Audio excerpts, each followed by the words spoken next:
Magandang araw mga boss. Actually, matagal ko nang na-check up itong sasakyan ni customer na yung mga bushing niya dito sa lower arm kailangan ng palitan dahil nga sa malambot na, bukod dun may biyak na yung bushing niya. Kaya nung mag-road test kami at dumaan kami sa rough road, nakarinig ako ng ingay dito sa pangilalim niya at ang chineck up ko nga, malambot na yung mga bushing niya dito sa lower arm. Kaya lang sa pag-road test naman na ginawa namin, ayon kay customer, wala naman daw siyang narinig na ingay. Kaya sabi ko, okay, kapag nakarinig na lang siya ng ingay, tsaka niya ngayon ako tawagin.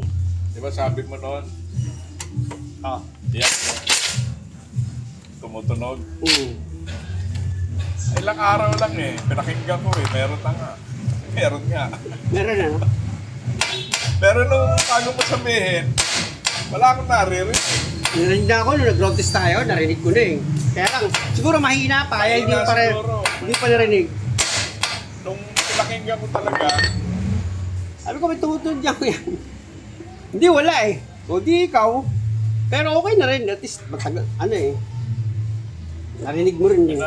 Pero tama nakiramdaman ko eh. ay yung racket, no? Okay pa naman yung racket, no? Tyrad, okay din, no? Walang sira eh.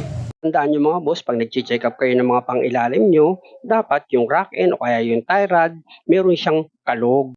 Pero pag malambot lang siya kapag ginalaw nyo, okay lang yun. Stabilizer linkage, wala rin siyang kalog. Kaya malamang to sa lower arm. Pero yung lower arm nito mga boss, nung inuuga ko nga itong gulong niya ng kaliwat kanan, talagang may uga dito sa lower arm bushing. Kaya ang gagawin ko dyan, tatanggalin ko itong lower arm, papapalitan ko lang yan ng bushing. Pwede naman yun mga boss, na bushing lang yung papalitan dito sa lower arm para mas makakatipid pa kayo. Kung makikita nyo yung bolt na number 19 dito sa cross member, niluwagan ko yan. Tapos ito namang bolt and nut dito sa lower arm, kung makikita nyo, gumamit ako dyan ng box wrench sa number 19 at socket wrench sa number 19 para matanggal ko nga yung nut dito sa bolt. Tapos ito namang bolt, tutuluyan ko yan tanggalin dito sa lower arm. Ayan mga boss, natanggal ko na yung bolt na number 19. Ilihis ko muna itong tie rod mga boss dahil nga sa tatanggalin ko yung dalawang nut at isang bolt dito sa ball joint. Iangat ko muna ng kaunti itong jack para magkasya itong impact wrench ko. Kailangan kasi matanggal ko yung dalawang nut na number 17 at isang bolt dito sa lower arm para mai-disconnect ko nga itong lower arm dito sa ball joint. At after ko nga matanggal yung bolt and nut, punta na ako dito sa ibabaw ng makina. Gamit yung box wrench sa number 10, luwagan ko itong nut dito sa negative terminal ng battery. Tapos, disconnect ko itong negative wire niya at ito naman bolt na number 10 dito sa bracket ng battery, tatanggalin ko yan. After ko nga matanggal itong bracket niya, dito naman ako sa positive terminal ng battery. Luluwagan ko rin yung nut dyan, tapos i-disconnect ko itong positive wire niya dito sa terminal. Kaya lang mga boss, ang kapit naman nito. Bago lang battery mo? Oo, bago yan. Kaya naman pala, kakakabit lang nitong battery. Tanggalin ko na lang ulit yan. Siguro nagtataka kayo, lower arm ang papalitan, pero bakit nagtatanggal ako ng mga pesa dito sa ibabaw ng makina? Mamaya malalaman nyo mga boss. At sigurado, matututunan nyo na kung paano magtanggal ng lower arm. Yung ganitong model kasi mga boss, 2012, medyo marami kang kakalasin pag magtatanggal ka lang ng lower arm. Kaya kailangan sasamahan mo talaga ng pagtsatsaga. So bagay, ang tatanggalin mo lang naman dito mga boss, yung battery, itong housing ng air filter. Dito sa housing ng air filter mga boss, meron lang naman yung 3 bolt na number 10. Na pag natanggal mo na nga yung 3 bolt na number 10, pwede mo na ngayon tanggalin itong air filter housing. O, di ba? Natanggal ko na. Dito ka na ngayon sa transmission support niya.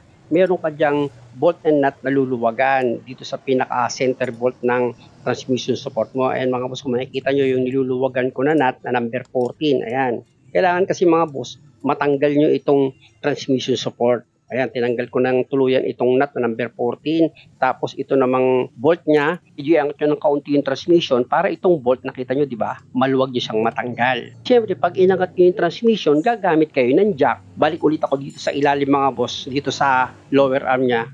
Na kung mapapansin nyo nga, itong lower arm, meron siyang bolt na number 19 dito sa gilid. Yan, tinuturo ng daliri ko. Pag tinanggal ko yan mga boss, yung bolt, tatama yan dito sa transmission. Tignan nyo, magkatapat sila.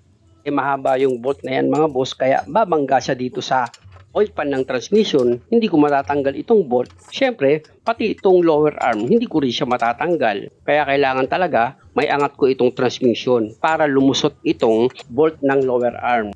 luwagan ko ng itong bolt ng lower arm gamit itong box wrench sa number 19. Dahil sa maluwag na yan mga boss, kinamay ko na yan para tuluyan ko nang maluwagan ng todo itong bolt. Kaya lang kung makikita nyo, tumatama siya dito sa oil pan ng transmission. Kaya hindi ko talaga siya may ilulusot. Kaya ang diskarte ko dyan mga boss, tutuluyan ko ng tanggalin itong transmission support. Meron ka lang naman dyan tatanggalin na 4 na bolt na number 14. Kung makikita nyo dito sa ibabaw ng transmission support, meron ako dyan tinanggal na 2 bolt na number 14. Tapos gumamit ako ng box wrench na number 14. Dito naman yan sa gilid ng transmission support nyo pa rin. Meron siyang 2 bolt na tatanggalin kayo. Ilapit ko itong camera mga boss para makita nyo yung bolt na number 14 na tinatanggal ko. Ayan na mga boss, natanggal ko na. Tapos dito naman sa ibabaw, yung 2 bolt na number 14 na naluwagan ko na, kung makikita nyo, tinanggal ko na rin. Tapos meron pang isa yan. Ayan mga boss, sa gilid pa rin. Luwagan nyo pa rin yung number 14 na bolt dyan. Ayan makikita nyo, gumamit pa rin kayo dyan ng box wrench sa number 14. Pag maluwag na, pwede nyo ng kamayin yan para tuluyan nyo ng matanggal itong bolt.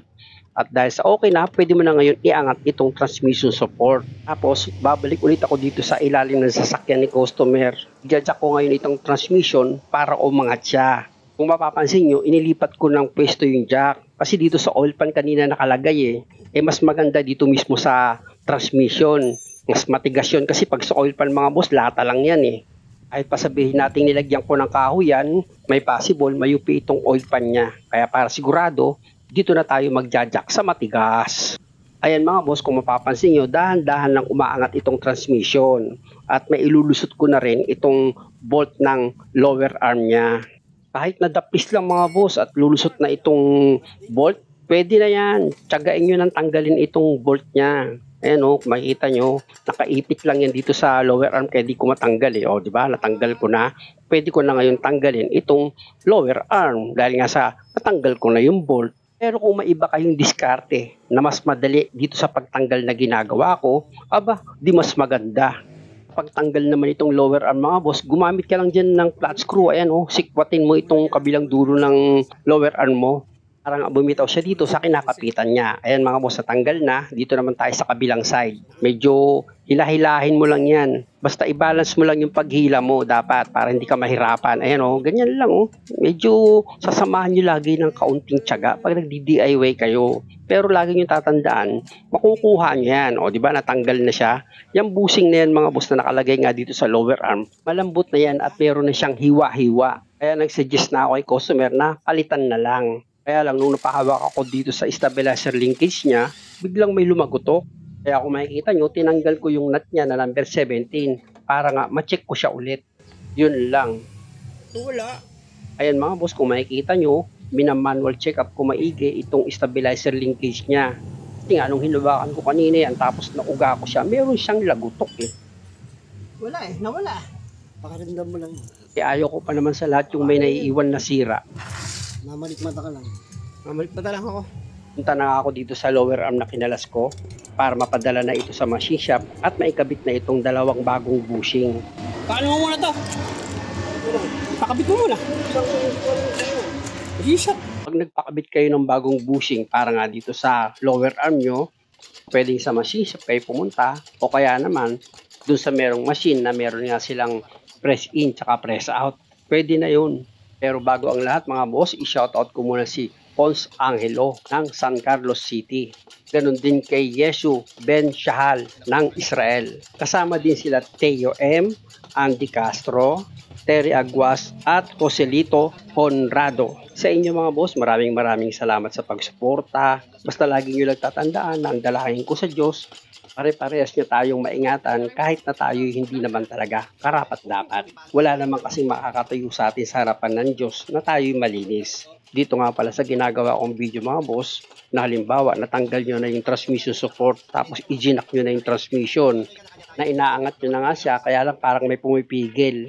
Pag ganun mga boss, pwedeng luwagan nyo yung mga bolt dito sa engine support para madali umangat yung transmission. At nang mailusot nyo nga yung bolt ng lower arm. Then sa pagsukat nito guys, ginaganyan lang yan guys. Yun! Paano? Naamoy lang yan guys. Inaamoy lang pala yun. Pag magkasing amoy yan guys, magpinsan yan, magkasin. Magkasin amoy sila guys. Magkasin. Yan ang bago ah. Bago yun ah. Magkasin sila, magkasin. Magkasing amoy pala yun. Magkasin amoy. Pampadulas. Kailangan natin yung Boss, mali daw yung ginagrasahan ah. Sabi minsan nung nag-comment sa akin dahil nga sa naglagay ako ng grasa sa bushing, mali daw yun. Samantalang 90s pa, pag nagpapakabit ako ng bushing sa mga suspension, talagang pinapaliguan nila ng grasa, hindi naman nasira yung bushing. Ang na-experience ko, yung bushing, nababaran siya ng langis. Ayun talaga, dahil sa tagal, lumulobo siya o kaya nabibiyak. At dahil nga sa natanggal na yung dalawang bushing dito sa lower arm, yung dalawang luma, hindi kong sabihin. Kung makikita nyo, ito na ngayon yung bagong bushing na inilalagay dito sa lower arm. Dalawa kasi ang mga boss. Itong inilalagay ngayon, kung mapapansin nyo, padiretso yan eh. Pero bilog pa rin. Nakita nyo naman, di ba? Pahaba nga lang yung design niya. Hindi katulad ng isang bushing na ilalagay din dito na pangalawa, bilog naman yon na palapad siya. Hindi katulad nung unang inilagay na bushing, parang sardinas yung forma niya eh, di ba? Patayo na bilog. Pero itong pangalawang bushing na ilalagay, parang maling naman yan mga boss. Malapad naman siya. Galing ano, tugma. Ayan mga boss, yung nakasid na plastic, binubuksan na. Ayan yung pangalawang bushing na bago. Ito mga boss, payo ko lang sa inyo. Para sa akin lang sa akin lang to. Kumbaga ito yung opinion ko. Kung sa akin ang isang sasakyan, halimbawa, isang beses lang ako magpapapress ng bagong bushing para dito sa lower arm ko. At kung magkakaroon ng pangalawang pagkakataon para palitan niya ulit itong bushing niya, hindi na, bibili lang ako ng bagong assembling lower arm. Kasi nga naka-encounter na rin ako na yung press na bushing dito sa lower arm, bumitaw. Kaya nga nung dumating yung customer, naka-raker na siya eh. Balik na nga ako sa trabaho at dahil nga sa nailagay na itong dalawang bushing, pasensya muna kayo mga boss, mahaba pa itong video. Muli, maraming salamat sa panonood. Sana lang nakakuha kayo ng idea at kung maaari, huwag niyo naman sanang kalimutang mag-subscribe sa channel ko. Salamat!